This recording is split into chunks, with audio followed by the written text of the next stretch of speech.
Hey guys, I hope you enjoyed that. I just tried to encapsulate my feelings between these two videos that have come out recently. One where the original production value was high, but the quality of the clips themselves were so low. The FPS was bad and other things like that. But then the second video where the quality of the actual video was much better. The FPS was higher. We got a better view of systems and abilities, classes, different things like that. But MJ did really made some really interesting creative choices when it comes to the audio he included in that video, featuring his chair and his keyboard clicks and other things like that. So I'm just trying to reconcile those two things in my mind, and I felt like it was a pretty good representation. So thank you for taking the time to watch that. So I want to try to keep this one a little bit shorter. I think the last video was about 17 minutes. If you want to watch that, I covered the last video, so I'm not going to cover anything in this video. So let's go ahead and move on to the next piece. So in this first slide is the timeline that Mark talked about in his Twitch stream. There was an additional round of funding secured from the investors. So that means, at least in the short term, that they will continue to develop CU. The first round of testing is supposed to begin in late summer. So we're not sure if that's just going to be the IT testers or it's going to be everyone, but there should be a big leap towards playtesting. So that means development and playtesting are going to be happening in unison.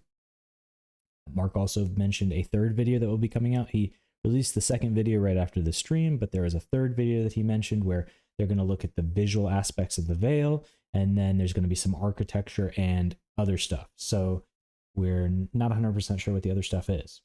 There was no mention of whether or not the game will continue to be available at the end of the year, so we're just going to have to see.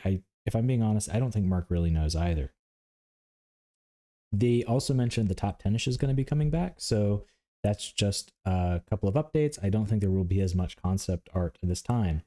Just wanted to say that one thing that kind of not mentioning too much is just which systems are out and which ones are not. So yeah, I think we could use a little bit more information there, but I will continue on. The next is a quick visual representation that I put together of the different investment sources that we've seen. I just noticed a lot of comments that don't seem to really understand this, so we could talk more. I'm not 100% sure about the additional funding. I had to make some very severe estimates on that, so it is a wide ballpark and forecast. I'm really not sure. And then the other thing is, I was actually looking at this. I cannot believe that they've done this much with about $20 million. I mean, to me, that's really crazy. As someone that has worked in software development for a couple of years now and has worked, in computers and other things for about 10, an implementation is, I don't know, like $16 to $20 million right now, depending on which company you have doing it. They might need additional SOWs and things like that. But so anyway, I think it's actually pretty impressive what they've done so far. Looking at the next one, just wanted to do some comparison between the two videos. These are just some of the things that I noticed. I don't want to spend a lot of time here because there's so much in this video, but like I mentioned before, there was a lot of low FPS in the other one. There were banning, people were talking about bots. The gameplay, you couldn't really interpret what was going on. In this one, the FPS was a lot higher and the quality was better, but the production was so bad. Like Mark's audio, and he's a backpedaler and he clicks his abilities. It's almost worse, but in other ways. So like I do think that the quality of the video is better, but yeah, the production is not there. There were a couple of things I noticed, like some of the shadows. It seems like time clicks every 15 or 20 seconds, and then the shadows kind of move a little bit. I hope they fix that. I don't know, smooth it out or something. Like it's too much. I noticed some of the mobs, there was a little sluggish there.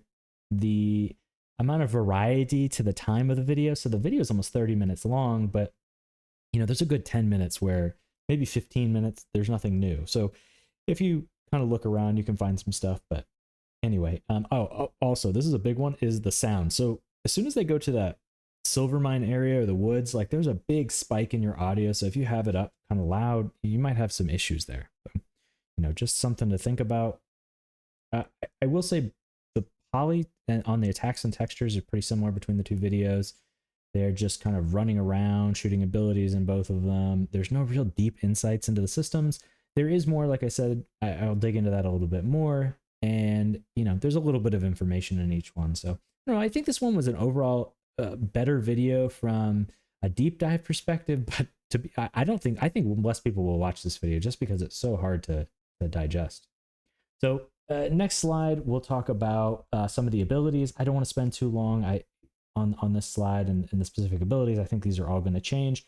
This kind of just gives you an idea of what they're looking at balance-wise. I did notice some inconsistencies, like if you look at the tooltip for Arcane Shield, it says it's an instant ability, but then there's certain points where he has a cast time.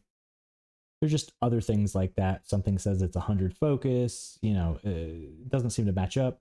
I also noticed that he seemed to regenerate 52.5 focus per second. I thought that was a really interesting number to choose. So yeah, I don't want to talk too much about this because this stuff is really more balanced. The only comment I will make is if you look at this character, it's nuts. It can remove stuns, snares, and roots. It gets a 200% movement speed boost. I don't think I included it here, but there's actually a group one. I think he can give it to his entire group. He's got a blade turn that he can use every 18 seconds. He can, you know, like I said, root and snare people. Like, this character's pretty broken. I don't know. Anyway, so moving on, I did see a couple of tooltips around different mining skills. So it looks like prospecting and fishing are included there. There's a little bit, if you read into the text, it seems like you can carelessly or recklessly refine certain things. So it seems like maybe there's a playthrough, maybe it'll take a while to refine something, but if you want to do it quickly and maybe just go back into PvP, you can do it recklessly. It'll take a little bit less time, but maybe you'll get less overall resources, but you can manage the optimization between your playtime and your crafting time. So that was interesting. Throughout the video, it seems like these professions are basically confirmed outside of them saying they're in. At the very least, they're included, and that is fishing, herbalism, essence extraction, and prospecting. The essence extracting is really from when they kill mobs. It seems like those earth elementals you can extract from them. So that's pretty interesting. We'll move on. Some of the just general UI elements that I noticed, all the mobs seem to be level 30 as well as the players. So I don't know if that's just a set range for these zones, if that's the max level, and then from there things progress. Not really sure. There's a bunch of mobs called guards, so we know that those are confirmed and in. There was some interesting interplay. They were trying to attack, and I noticed they kind of stopped and then attacked in certain instances, so that was interesting. On the right here, we also have is an interesting mechanic. So we learned why the points of interest are important, at least in certain scenarios. They allow for extraction of certain resources. So when you go and you take that point, it's going to allow you to gather from the resources in that area. In the first area with the dragon skull, we saw the earth extraction from the earth elementals. And then in the Silvermine area with the mushrooms, we saw these scarlet wax caps for herbalism. So you can forage for those, just like basic herbalism stuff. We'll go ahead and move on. A lot in this video. So we had seen the Camelot Hills from the previous video, and in this one we see the Silvermine Mountains. That's interesting. Some other general UI things I noticed. Looks like when you click on an ally, the arrow above them is blue. From the previous video, we kind of talked about it being red. So just a little thing. I did notice just these little auras under each of the characters. So it seems to be like a stylized selection. This is really not a big deal. I didn't notice at 1.2 Mark was able to, I don't know if he held shift or alt or something, but he could see the values of the mana and then also the health. So that's pretty cool. We'll move on. There was one part where he looks at his inventory and some other things like that. So we could see that there's a game menu, the map, the inventory, one called game info. So I don't know if this is, you know, it has a mail icon on it, not 100% sure. And then there was another reload icon. Now I might be a little bit wrong on this one. The way it populated, he wasn't really sure. 3 of them he didn't mouse over, so I couldn't get a good idea of what those were. He also did open up the inventory. It looks pretty basic. I think they still have some iteration to do on this. It has a basic search feature. You know, I don't see any bags, so I'm not 100% sure if that's based on strength or some other mechanic, but you know, at least getting a little bit of an idea of what the UI and the systems look like. So we'll move on to the next. There is some more basic UI stuff. We saw a mini map in the lower right. That trusty desync button still there. I think one of the main emphases of this video is to show that there are 8-man groups. So I'm sure they're going to change the way this looks on the screen, because this is just a mess the way they presented it, but there are 8 players together in a group. So I think that was kind of the homage he was sending to. I also noticed that there's cooldowns that pop up over the abilities. So, you don't need to mod this in like you might in WoW or some other game. I think in retail now they do this as well, but it's a good positive thing. There are icons for the different classes. I don't know if this just means one's a spellcaster and one's an archer, or, this is specific to Blackguard and Wizard or whatever the other classes are. And then there were just some general update messages. So, just really basic stuff that you would expect to see in a game, but we're finally actually seeing it. This stuff hasn't always been available, so that's a positive. Mark also opened up the map at one point, so I'm just going to walk through quickly. The first image is just the map as it was, and then the next, I wanted to quickly talk about the different zones that you have: Forest Sauvage or Savage, depending on if you're French or not, Pending Mountains, and Lioness. So these are other areas. There was a map that was released during the holiday timeframe on the forum, so you can take a look at that one and compare here if you're really interested. But these are at least zones that I think we will expect to see coming forward. Also, when you're looking at this, you will notice certain points. It looks like these are related to the points of interest. So in the actual video, they're running around, they're collecting different resources as they channel those, fighting in 8v8 combat. And then the resource in that area is then taken back, I would assume, to the main city so that you can craft and do things like that. So in this one zone, we see a number of them. I've listed out what the actual icons are. There is this stone, I believe it is. I'm not 100% sure what that is. The icon is not super obvious to me, so we'll probably find out more about that later on. One interesting thing, so here's a system that we know about, in addition, is collision. Collision is still in. If you look at different parts of the video, you will see that he's able to hit enemies with collision. Sometimes he hits walls. Sometimes he shoots a shot and then an enemy dies, and then the arrow just continues to fly off. You're really interested to see if that can hit someone after. So that might make some kind of cool stuff. And then I noticed one situation where Mark goes to shoot someone, and then one of the other teammates goes in the way and takes that projectile. That's some good stuff. And then also one where he goes to shoot somebody and snipe them, but they get around the corner just in time, and it just hits the wall. So that's a positive. And then the system we know is in. There were some different debuffs and things like that were added in. Won't stay on that one too long. We saw some videos of mushrooms in a swamp. There was teleporter animations, those points of interest. I mean, this stuff is not super exciting. There was a boar model and a wolf model. I just wanted to call it out. If you couldn't sit through the video, you're like, oh dude, this was bad. So anyway, here's some more of the spell effects that you can see in the video as well.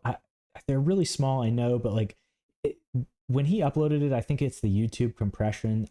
If you were creating this video yourself and recording the footage, it would be a lot better. But I just can't do the images justice with the way the video is shot. So this is the best I can do. I know they're small. I apologize about that, but nothing I can do about it. I think that there was a little bit of commentary online about how some of the archer shots look like just plasma, like there's just no animations. And it's kind of fair. I think the point I made earlier that a lot of them are really similar to Final Fantasy X-ish graphics is still accurate. I do think that we need to see them in game to be really sure, but I think this is an area that the team needs to focus on going forward. Mark has mentioned that they don't have the budget for a AAA animation team. I do think that they're doing a good job with what they have. I do think that there's a lot of room for improvement too. So take that as you will. I do not want to criticize this. I personally think that I would be okay with playing something like this. I don't know if you guys follow gaming too much, but in recent history, RuneScape has come up a lot as a popular one. I'm not personally into that, but there's a lot of people that, regardless of that graphics level, are still willing to engage with the game if the systems and the community are there. So I think that there's a possibility. I don't want to get into it too much. I do think that there's some areas for improvement here. So one thing I noticed is I also think stealth might be in the game. I'm not sure if it's similar more to camouflage or something like that, but There's several scenes when they're in the keep where Mark is standing on the wall, he's looking at someone, an enemy phases in, they phase out, and then they phase in again. And there's really nothing else like this in the video.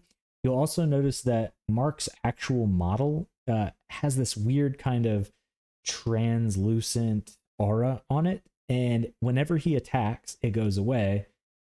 I think that this is actually a kind of a similar stealth mechanic. It might be proximity based, not 100% sure. We'll have to learn a little bit more, but I think some form of stealth is actually in the game based on this. I did notice this. This is a really odd one to me, and I'm not sure if it's bombs or class or like I'm just misunderstanding it, but I noticed that there was explosions going on that were impacting multiple realms, and it wasn't like the Viking character was attacking these other ones. I guess they could have technically left a bomb or something, or there's some kind of effect going on. I'm not totally clear, but I did see that it was related to this delayed pulse and then also this debuff, so not 100% sure. I also noticed this Camelot symbol over one of the characters. I think this might be related to mod privileges or something like that. I'm not 100% sure. I saw it. I wanted to call it out if anyone, didn't watch the video, but they wanted to know a little bit more about what's going on. Some of the textures in the video are really good. So it's kind of interesting when you compare the textures of the spell animations to some of the objects in the game that they've created. And some of the textures are pretty good for the spells, but this specifically, I mean, some of this stuff is really good. And it's just weird that it's so nice. And then some of the other stuff, it really kind of grades against each other, right? I also noticed like certain times, and I call it out a little bit later, but if you look at Mark, that stealth icon kind of makes him look pixelated, and then it also makes this door look a little pixelated, or I'm not really sure what you call it, but it's just like white lines. It's kind of weird. So that's something I hope they can look at. I call it out here. Not really sure if this is just stealth or lines, but multiple of the Blackguard characters have this. Some of the numbers are not truncated. This is probably just testing related. One of them goes up to 14 decimals. That was the highest one I could find. There are other ones that were 13, 8, stuff like that. And then others that were just, completely truncated. I also noticed the Boar animation. Like, God, please fix this. Like, when it's running, like the animation is like indented. So his like model I think his hitboxes are in the middle of that icon, but then his actual character model is forward. So it's like, it's not running where it's supposed to be. It's kind of odd to me. Not 100% sure, but I noticed this with multiple boars. So yeah, I think that's an issue. There's no fall damage. I think, yeah, Travis and then MJ jump off the side of a wall, but then take no damage, not even a little bit. Now, this could be a positive thing depending on, how it is to scale mountains and things like that. Fall damage can kind of take you out of the game. I'm not sure if this is a mistake or not, but I did notice it. So not sure if this, how this is going with the vision. I actually wouldn't mind it too much. It would incentivize people to jump off of walls more and, try to finish people off. Might be a positive thing.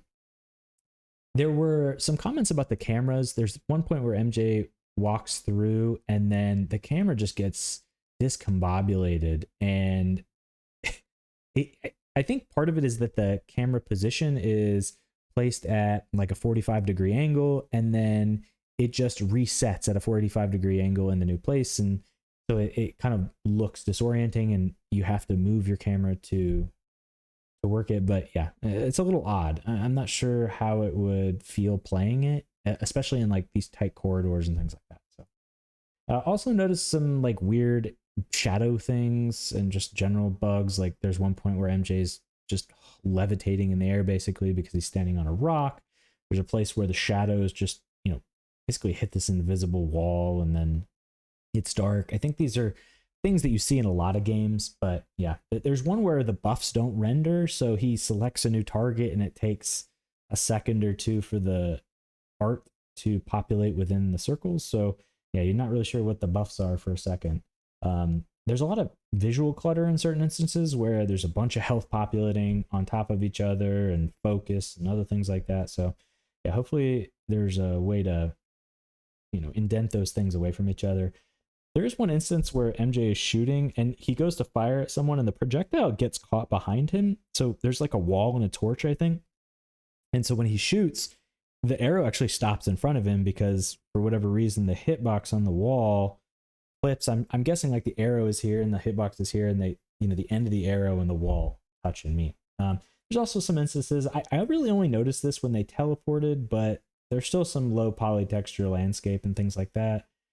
Not 100% sure what this looks like going forward, but you know, hopefully we don't see big barren open spaces like this, because that's not, I don't think it's going to be a positive thing. This is just a wall of text. So just the main ideas here: systems. We really need to talk about where different things are. If you paid attention to the game icons that I was looking at earlier, they mentioned things like the guts system. So, you know, that's probably in the game. MJ has mentioned the Veil. That's another system, but we haven't heard anything about the Cube. We haven't heard anything about the Depths. We haven't heard about builders or caravans. You know, the total number of professions, utilities, like other gameplay loops. There's a whole lot of things that, you know, we really need to get an idea of. I think with playtesting coming up, we're going to get a better idea of where we stand. You know, maybe I can make another video update on that, just depending on what's going on. The other thing, I mentioned it a little bit, is just game texture, spells, animations, things like that. I think maybe they're good enough right now. I'm not 100% sure. I mean, that's a call the team is going to have to make. I think that there's definitely room for improvement.